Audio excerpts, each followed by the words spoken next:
Okay, अभी हम discuss करेंगे लॉ ऑफ प्रोबेबिलिटीज। तो एडिशन लॉ ऑफ प्रोबेबिलिटी, तो उसके दो लॉज हैं। तो फर्स्ट जो है वो म्यूचुअली एक्सक्लूसिव के लिए हैं। Theorem, if A and B are two disjoint event. तो इवेंट क्या होता है वो हमने देख लिया था कि इवेंट सैंपल स्पेस का सबसेट होता है। यहाँ पे इवेंट का मतलब क्या है कि सबसेट है सैंपल स्पेस के, और दो डिसजॉइंट हैं। म्यूचुअली एक्सक्लूसिव भी कह सकते हैं और डिसजॉइंट भी कह सकते हैं। दो सेट डिसजॉइंट का मतलब उनमें से कुछ भी कॉमन ना हो। Then probability of A union B, probability of A union B simple बराबर है probability of A plus probability of B. तो ये थ्योरम है। अब इस थ्योरम को हमने प्रूफ करना है, पहले थ्योरम को डिराइव करना है और फिर इस पे कुछ क्वेश्चन सॉल्व करेंगे प्रूफ। तो by inclusion exclusion principle for mutually disjoint set, तो ये हमने देख लिया था इंक्लूजन एक्सक्लूजन प्रिंसिपल में। अगर ए और बी कोई से दो सेट्स हो और दोनों डिसजॉइंट हो, तो उस यूनियन में एलिमेंट्स कितने होंगे? ए के एलिमेंट प्लस बी के एलिमेंट। यानी अगर ए में एलिमेंट है 1 और 2 और बी में एलिमेंट है 3 और 4, तो ए यूनियन बी में कितने एलिमेंट आएंगे? 4 आएंगे कि 3 आएंगे?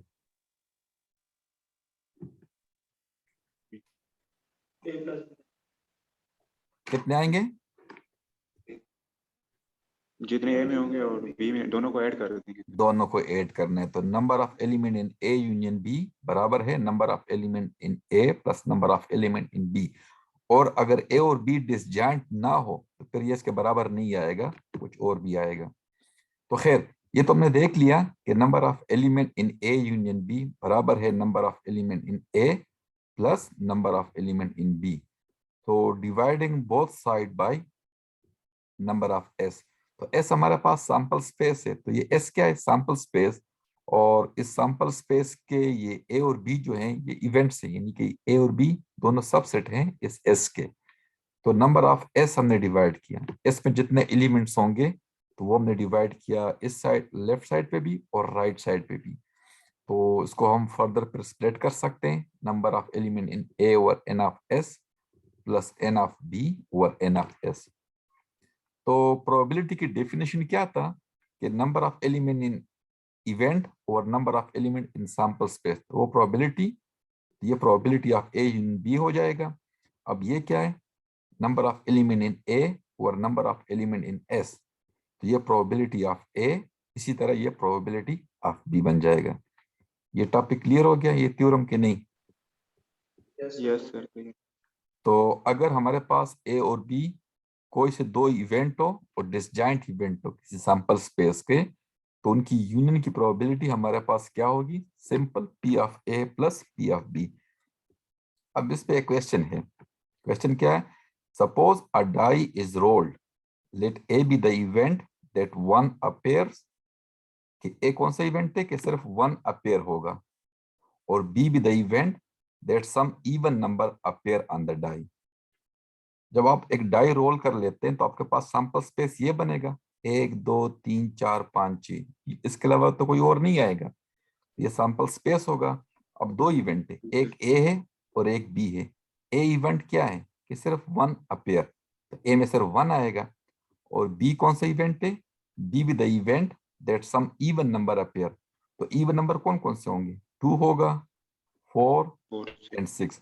तो बी में ये एलिमेंट आएंगे। तो आप देख सकते हैं कि ए और बी डिसजॉइंट है। ए और बी क्या है? डिसजॉइंट। तो हम ये वाला फार्मूला यहाँ पे यूज कर सकते हैं। तो सिंपल क्या होगा? पी ऑफ ए, हमारे पास पी ऑफ ए की प्रोबेबिलिटी क्या होगी? Number of element in A और number of element in sample space, 1/6। और बी की प्रोबेबिलिटी क्या होगी? Number of element in B और number of element in what? Sample space. Sample space. तो देखे, अब hence the probability that one appear or some even number appear. देखो यहाँ पे वन अपेयर मीन पहला इवेंट, ये आर आपके पास क्या शो कर रहा है? ये आर शो कर रहा है union. Hence the probability of one appear or some even number appear is given by this P of A. देखो A union B का मतलब क्या है?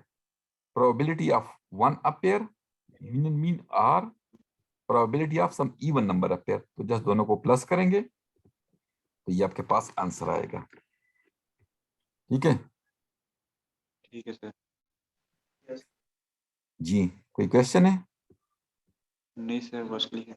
ओके, अब दूसरा एग्जांपल है। A bag contains 6 white 5 black and 4 red ball. ठीक है, तो find the probability of getting a white or a black ball in a single draw. तो एक बैग में 3 टाइप के बॉल हैं, व्हाइट ब्लैक और रेड। तो टोटल बॉल कितने होंगे? 15 सर। 15। तो हमारे पास सैंपल स्पेस में एलिमेंट कितने आ गए? 15। 15। तो अभी हमने एक बॉल ड्रा करना है और वो व्हाइट या ब्लैक होगा। तो 2 सेट बनेंगे ना, एक डब्ल्यू सेट बनेगा और एक बी बनेगा। तो इस सेट में कितने एलिमेंट होंगे? व्हाइट कितने बॉल हैं? 5 है, नहीं 6 है। 5। और ब्लैक कितने हैं? ब्लैक 5। 5। तो देखिए, तो देखो ए आपके पास इवेंट है कि व्हाइट बॉल, सही है? समझ रहे हो कि यस नहीं? सर। जी सर। ए ए आपके पास इवेंट है कि व्हाइट बॉल। तो व्हाइट बॉल कितने? 6 और सैंपल स्पेस में 15। तो इसकी प्रोबेबिलिटी आएगी 6/15। ठीक। यस और सर। और दूसरा है ब्लैक बॉल। तो ब्लैक बॉल आपके पास दूसरे इवेंट है कि ब्लैक बॉल। तो ब्लैक बॉल कितने? 5। 5 सर। उसकी प्रोबेबिलिटी क्या होगी? 5/15। 15। अब चूंकि दोनों डिसजॉइंट है तो P of A yes sir. Union B simple, P of A plus P of B. तो वो आप ऐड करेंगे और सम होगा। 11।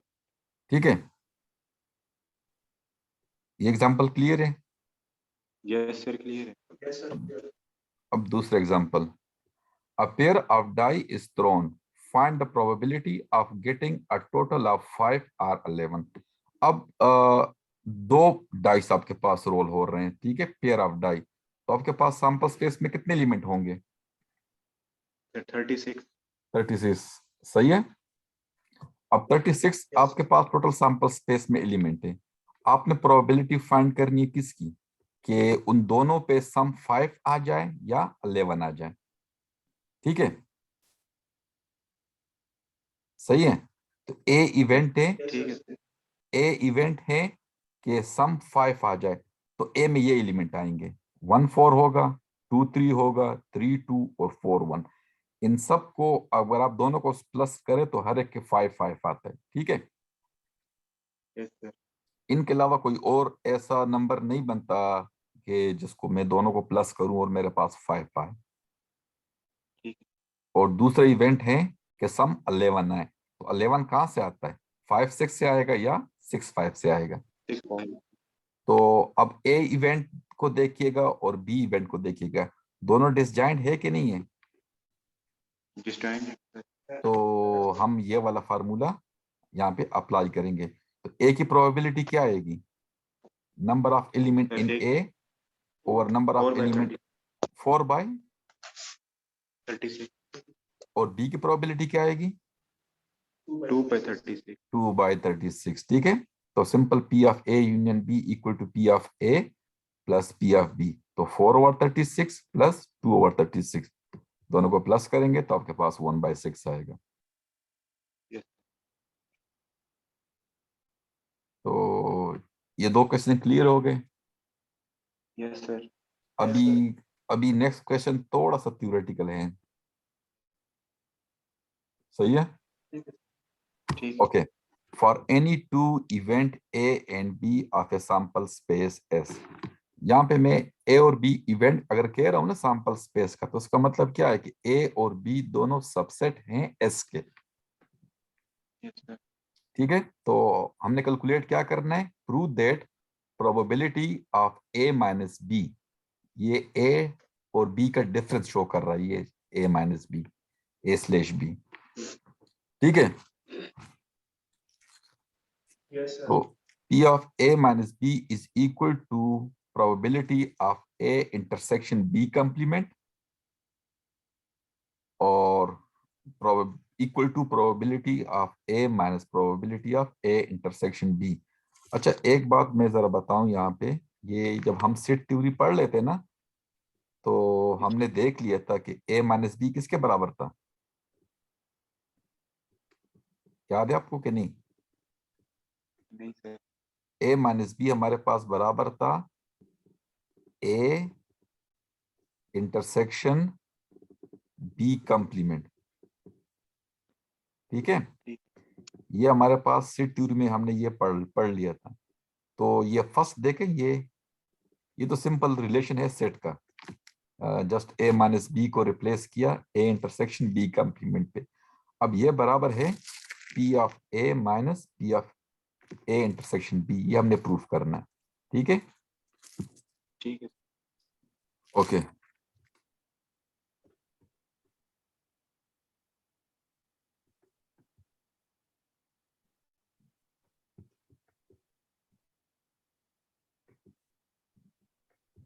तो अब the event A can be written as a union of two disjoint.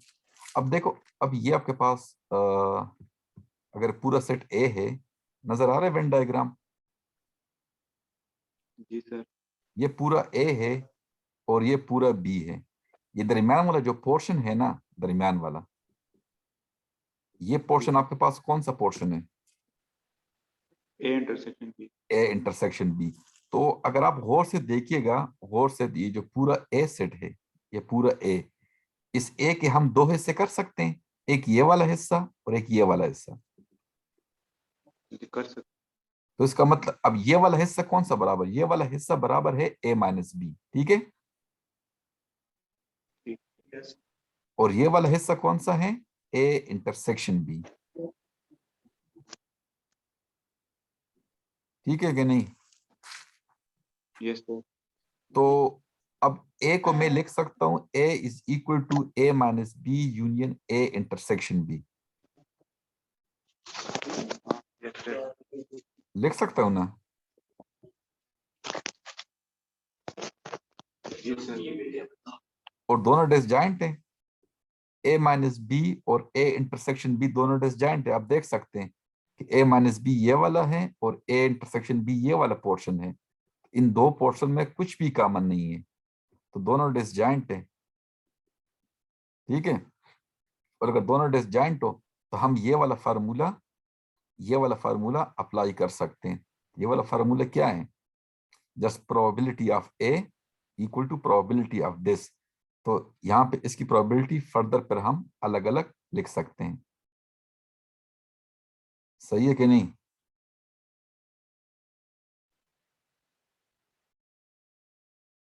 आवाज आ रही है आपको? जी सर आ रही है। ये टॉपिक क्लियर हो, ये पॉइंट क्लियर हुआ कि नहीं? सर क्लियर है। क्लियर है?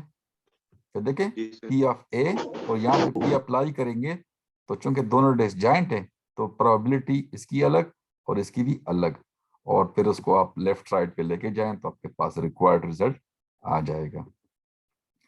अब नेक्स्ट है जनरल लॉ ऑफ प्रोबेबिलिटी। ये मैं दोबारा आपके पास नेक्स्ट लेक्चर में एक्सप्लेन कर देता हूँ। ठीक है।